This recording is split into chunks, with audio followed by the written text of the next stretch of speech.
আপনাদেরকে দেখানোর চেষ্টা করছি এই মুহূর্তে বাংলাদেশ সচিবালয়ের যে শিক্ষা ভবন রয়েছে সেই শিক্ষা ভবন মোড় থেকে আপনাদেরকে দেখানোর চেষ্টা করছি। এই মুহূর্তে কিন্তু ঢাকা সেন্ট্রাল ইউনিভার্সিটি আইন 2025-এর উপরে কিন্তু আপনার মহামান্য রাষ্ট্রপতির পক্ষ থেকে যে অধ্যাদেশ জারি, সেই অধ্যাদেশ জারির দাবিতেই কিন্তু আজকে কিন্তু আপনারা দেখছেন দ্বিতীয় দিনের মতো ঢাকা সেন্ট্রাল ইউনিভার্সিটির যে শিক্ষার্থীরা রয়েছে 7 কলেজের সমন্বয়ে গঠিত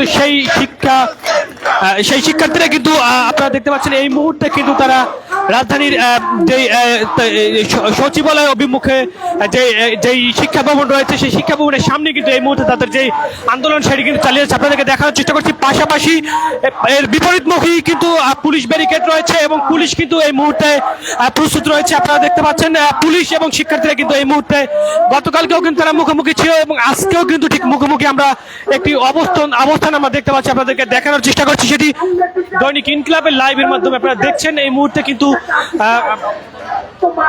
আমরা দেখছি যে পুলিশ কিন্তু এখানে তারা কিন্তু তাদের যে সর্বোচ্চ প্রস্তুতি সেটি কিন্তু নিচ্ছে এবং অতিরিক্ত মাত্রায় যে ব্যারিকেড সেই ব্যারিকেড দিয়ে কিন্তু যাতে শিক্ষার্থীরা ভিতরে প্রবেশ করতে না পারে সে কারণে কিন্তু তাদের যেই ব্যারিকেড সেটি কিন্তু দিচ্ছে। আপনাদেরকে এই মুহূর্তে দেখানোর চেষ্টা করছি দৈনিক ইনকিলাবের লাইভ। আপনারা দেখছেন যে এই মুহূর্তে কিন্তু আসলে যেই রয়েছে কবি নজরুল সরকারি কলেজ এবং ঢাকা কলেজ, ইডেন মহিলা কলেজ, সরকারি শহীদ সরোয়ার্দী কলেজ, সরকারি তিতুমির কলেজ সহ বিভিন্ন যে কলেজগুলো রয়েছে সেই কলেজের শিক্ষার্থীরা কিন্তু এই মুহূর্তে তারা কিন্তু সচিবালয়ের ঠিক প্রবেশ পথে যে শিক্ষা ভবনের সামনে আপনারা দেখতে পাচ্ছেন এই মুহূর্তে তারা কিন্তু ব্লকেট করে দিয়েছে এবং এখানেই কিন্তু তারা তাদের দাবিতে কিন্তু এই মুহূর্তে কিন্তু এই যে মোড়টি রয়েছে মোড়টি কিন্তু তারা অবরোধ রয়েছে। গতকালকেও কিন্তু তারা এই মোড়টি অবরোধ নিয়েছিল এবং সেখানে কিন্তু আমরা দেখতে পাচ্ছিলাম যে পুলিশ কিন্তু তাদের মুখোমুখি রয়েছে এবং আজকেও কিন্তু শিক্ষার্থীরা তাদের যে অধ্যাদেশ জারির যে দাবি সেই দাবিতে কিন্তু তারা এই মোড়টিকে অবরোধ নিয়েছে। আমরা কয়েকটির সাথে কথা বলবো, তার আগে যদি একটু আপনাদেরকে জানিয়ে রাখতে চাই যে রাজধানীর 7 কলেজে নিয়ে যে প্রস্তাবিত ঢাকা কেন্দ্রীয় বিশ্ববিদ্যালয়ে দ্রুত অধ্যাদেশের দাবিতে শিক্ষার্থীরা কিন্তু আসলে গতকালকে থেকেই কিন্তু তারা আন্দোলন শুরু করছে। গতকালকে তারা রাস্তাটি ছেড়ে দিল, আজকে কিন্তু আবার তারা তৃতীয় দিনের মতো কিন্তু রাস্তাটি অবরোধ করেছে। এতে কিন্তু রাজধানী জুড়ে তীব্র যানজট সৃষ্টি হয়েছে। আমরা যদি বলি, আপনারা দেখতে পেয়েছেন যে আসলে পরিস্থিতি নিয়ন্ত্রণ করতে আমি কিছুক্ষণ আগেই আপনাদেরকে দেখানোর চেষ্টা করছি যে বিপুল সংখ্যক পুলিশ কিন্তু শিক্ষা ভবনের সামনে মোতায়েন করে রাখা হয়েছে এবং আমরা দেখেছি কিন্তু জল কামানো কিন্তু এখানে রাখা হয়েছে। এবং আপনাদেরকে যদি বলি, আমি রোববার 7 ডিসেম্বর এবং আজকে সোমবার কিন্তু 8 ডিসেম্বর আপনারা দেখতে পাচ্ছেন এইখানে কিন্তু প্রায় 300 থেকে 400 বেশি শিক্ষার্থীরা কিন্তু এখানে মোট জুড়ে বসে তারা কিন্তু অবস্থান কর্মসূচি পালন করছে এবং তারা তাদের দ্রুত অধ্যাদেশের দাবিতে কিন্তু বিভিন্ন স্লোগান দিচ্ছে। আপনারা সেই স্লোগান শুনছেন। আমরা যদি বলি, শিক্ষার্থীদের যে অভিযোগগুলো যে নতুন বিশ্ববিদ্যালয়ে অধ্যাদেশ জারিতে দেরি হয়, নতুন শিক্ষাবর্ষে শিক্ষার্থীদের একাডেমিক কার্যক্রম বাধাগ্রস্ত হচ্ছে, বাধ্য হয়ে তারা আন্দোলনে নামতে বাধ্য হচ্ছে এমনটি তারা জানিয়েছেন এবং দাবি আদায় না হওয়া পর্যন্ত তাদের এই আন্দোলন চলমান থাকবে এমনটি কিন্তু তারা বলছে। দর্শক, আমরা আপনাদেরকে দেখানোর চেষ্টা করছি তারা যেমনটি বলছে যে দাবি আদায় না হওয়া পর্যন্ত তাদের যে আন্দোলন সেই আন্দোলন তারা চালিয়ে যাবে এমনটি তারা বলছে। আমরা আপনাদেরকে দেখানোর চেষ্টা করছি এখানে কিন্তু ঢাকার যেই 7 কলেজ, সরকারি বাংলা কলেজ, বেগম বদরুন্নেসা সরকারি মহিলা college, Titumir college, Dhaka Eden মহিলা কলেজ, সরকারি সরোয়ার্দী কলেজ, ঢাকা কলেজ এবং কবি নজরুল সরকারি কলেজের শিক্ষার্থীরা কিন্তু এই মুহূর্তে কিন্তু তারা তাদের যে আন্দোলন সেই আন্দোলন চালিয়ে যাচ্ছে এবং তারা যেমনটি বলছে যে তাদের দাবি না আদায় হওয়া পর্যন্ত তারা তাদের যে আন্দোলন সেই আন্দোলন তারা কিন্তু চালিয়ে যাবে এমনটি বলছেন। আমরা দুই একজনের সাথে একটু কথা আপনাদের যে দাবিটা মূলত কি? আমাদের মূলত একটাই দাবি যে আমাদের অধ্যাদেশটা দেওয়া লাগবে এবং আমরা অধ্যাদেশের জন্য ক্লাস করতে পারছি না। এই মূলত আমাদের দাবি, যাতে আমাদের খুব তাড়াতাড়ি অধ্যাদেশটা দিয়ে আমাদের ক্লাসে ফেরানো নিয়ে হয়। জটিলতা আসলে শিক্ষা সিন্ডিকেট, এক কথাই বলা যায় শিক্ষা সিন্ডিকেটের জন্য আমাদের অধ্যাদেশ এখন পর্যন্ত দিচ্ছে না। এই শিক্ষা সিন্ডিকেটের জন্য আমরা ক্লাসে ফিরতে পারছি না। অধ্যাদেশের অভাবে আমরা কোনো আপনার পরিচয়হীনতায় ভুগছি। দ্যাটস ওয়াই আমরা এখানে এসেছি অধ্যাদেশটা খুব তাড়াতাড়ি দেওয়ার জন্য। ধন্যবাদ আপনাকে। দর্শক, আমরা একজনের সাথে কথা বলেছিলাম, তিনি যেমনটি বলছেন যে শিক্ষার যে সিন্ডিকেট, সেই সিন্ডিকেটের জন্য আসলে তাদের যে অধ্যাদেশ সেটি জারি করতে বিলম্ব হচ্ছে এবং এর কারণে তাদের যে একাডেমিক কার্যক্রম সেটি তারা পিছিয়ে যাচ্ছে, এমনটি দর্শক আপনাদেরকে দেখানোর চেষ্টা করছি। দৈনিক ইনকিলাব আপনাদের সাথে সরাসরি যুক্ত রয়েছে, আমি সাব্বির হোসেন। একটু দেখানোর চেষ্টা করছি, আপনারা দেখতে পাচ্ছেন অপর প্রান্তে কিন্তু বিপুল সংখ্যক পুলিশ মোতায়েন করে রাখা হচ্ছে, জল কামান দেখতে পাচ্ছি আমরা, পুলিশ ব্যারিকেড যেগুলো রয়েছে এবং এই কিন্তু বিভিন্ন স্লোগান কিন্তু আসলে তারা যে শিক্ষার যে সিন্ডিকেট, সেই সিন্ডিকেটকেই দায়ী করছে এবং এই সিন্ডিকেটের বিরুদ্ধে কিন্তু তারা বিভিন্ন স্লোগান দিচ্ছে।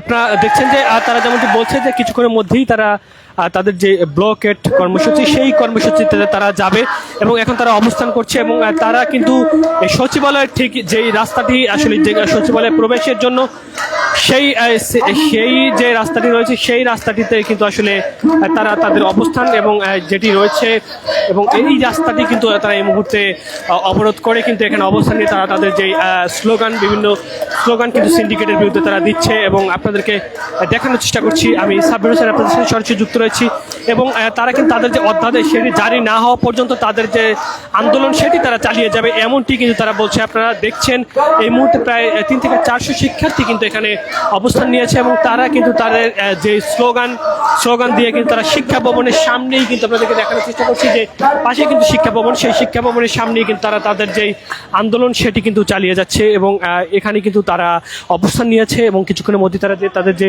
ব্লকেট, সেই ব্লকেটটি তারা করবে এবং সেটি তারা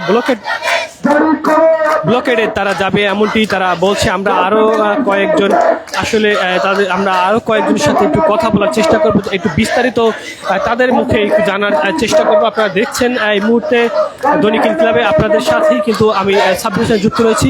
এখানে তারা যেই তাদের যে আন্দোলন, সেই আন্দোলন আসলে তারা যেটি রয়েছে আসলে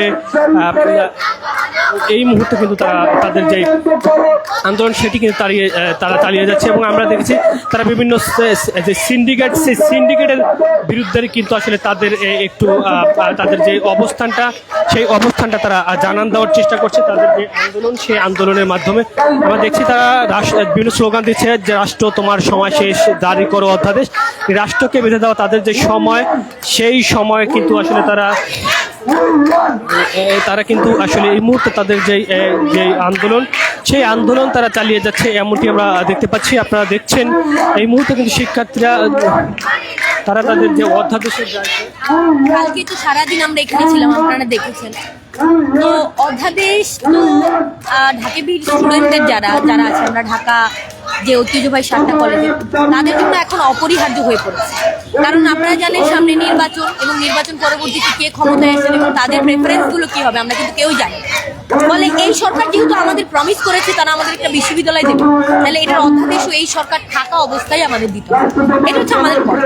ফলে সেই জায়গা থেকে আমরা দীর্ঘদিন ধরে আন্দোলন করছিলাম। এছাড়াও বিভিন্ন অভ্যন্তরীণ সংকটের মধ্যে কিন্তু 7 কলেজ পড়ে গেছে, যেহেতু এখন আমরা ঢাকা ইউনিভার্সিটির আন্ডারে নাই, ফলে আমাদের একটা ব্যাপক পরিচয়হীনতার জায়গা কিন্তু এখানে তৈরি হয়েছে। ফলে সেই জায়গা থেকে আমরা অধ্যাদেশের দাবিতে এখানে 2 দিন ধরে অবস্থান করছি, আজকে 2য় দিন। এখনো পর্যন্ত আমাদের সাথে বিশেষ কেউ যোগাযোগ করেনি, কেউ এসে কোনো আশ্বাস বা কোনো ধরনের নিয়েছি কোনো আমরা এখনো পর্যন্ত দেখিনি। ফলে আমরা আমাদের অবরোধ চালিয়ে যাব, কোনো ধরনের নেগোসিয়েশনের এই মুহূর্তে আর কোনো সুযোগ নেই। কারণ আমরা এর আগে স্মারকলিপি দিয়েছি, মানববন্ধন করেছি, অনশন কর্মসূচি করেছি, মানে সব কর্মসূচিতে একটা ধারাবাহিকতা থাকে এবং সেই ধারাবাহিকতায় আজকে আমরা এই অবরোধ কর্মসূচির দিকে যাব। একটু পরে হয়তো আমরা অবরোধের দিকে যাব। তো সেটা হচ্ছে আমাদের কথা যে দ্রুত সময়ের মধ্যে রাষ্ট্রের এদিকে নজর দিতে হবে, দ্রুত তাৎপর্যের সাথে এটাকে বিবেচনা করতে হবে।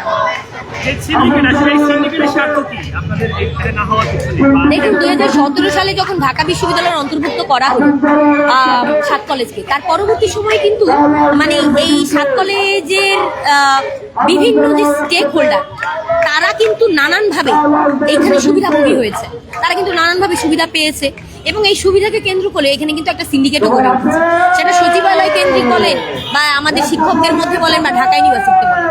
ফলে এই সবটা মিলিয়ে শিক্ষার্থীদের ব্যাপক হয়রানির মুখোমুখি হতেছে। আমরা দেখেছি যে মনোনয়ন বাণিজ্য একটা ব্যবসা হয়ে গেছে, মানে ফেল করিয়ে দেওয়া এবং ফেল করার পরিবর্তে গণহারে শুধু নেওয়া। অন্যদিকে আমরা দেখেছি যে 210 দিন ক্লাস নিশ্চিত না হওয়া, ক্লাসরুম সংকট, শিক্ষক সংকট, পরিবহন সংকট সহ হাজারটা সংকট নিয়ে কিন্তু ছেলেমেয়েরা বারে বারে রাস্তায় নেমেছে, মানে রেজাল্ট বিপর্যয় বিপর্যয়ের কথা তো আপনারা বারে বারে শুনেছেন, কারণ এই ঘটনাকে কেন্দ্র করে আমরা বারে বারে রাস্তায় নেমেছি। ফলে সেই জায়গা থেকে, এই সংকটগুলোর জায়গা থেকে যারা একটা সময় সুবিধা ভোগ করেছে এই সংকটগুলো তৈরি করে রেখে, তাদের হয়তো নিশ্চয়ই স্বার্থে তো আঘাত লেগেছে এবং সেই জায়গা থেকে এটার বিরোধিতা তারা করছে। তারা নানানভাবে চেষ্টা করছে যাতে কোনোভাবে অধ্যাদেশ না আসে। ফলে আমরা এটার সাথে একমত। আমাদের মনে হয় যৌক্তিক সমালোচনা, গঠনমূলক সমালোচনা অবশ্যই হওয়া দরকার। যে খসড়া অধ্যাদেশটা হয়েছে, সেই অধ্যাদেশে অনেক ধারা আছে যেগুলো আমরা শিক্ষার্থীরাও একমত না, কিন্তু সেই অধ্যাদেশগুলো নিয়ে আলাপ আলোচনা হতে পারে। কিন্তু তার মানে এই না যে আমি বিশ্ববিদ্যালয় হওয়ার প্রসেসটাকেই বিঘ্নিত করলাম, বিশ্ববিদ্যালয় হওয়ার পদ্ধতিটাকেই আমরা বাধাগ্রস্ত করলাম। ফলে আমার ওই জায়গা থেকে মনে হয় অতি দ্রুত যদি আলোচনা বা আলাপ আলোচনার জায়গা থাকে, তাহলে রাষ্ট্র সেই আলাপ আলোচনাগুলো দ্রুত সমন্বয় করুক। এই দায়িত্ব তারা রাষ্ট্রের, আমার তো না। আমি শিক্ষার্থী হিসেবে আমার পয়েন্টটা বলতে পারি, শিক্ষক হিসেবে সে তার পয়েন্টটা বলতে পারে, কিন্তু সমন্বয় করার দায়িত্বটা কার? রাষ্ট্রের বা এখানকার মন্ত্রণালয়। ফলে সেই দায়িত্বটা তাদের পালন করতে হবে। ফলে এই জায়গাটা একদম। ধন্যবাদ আপনাকে।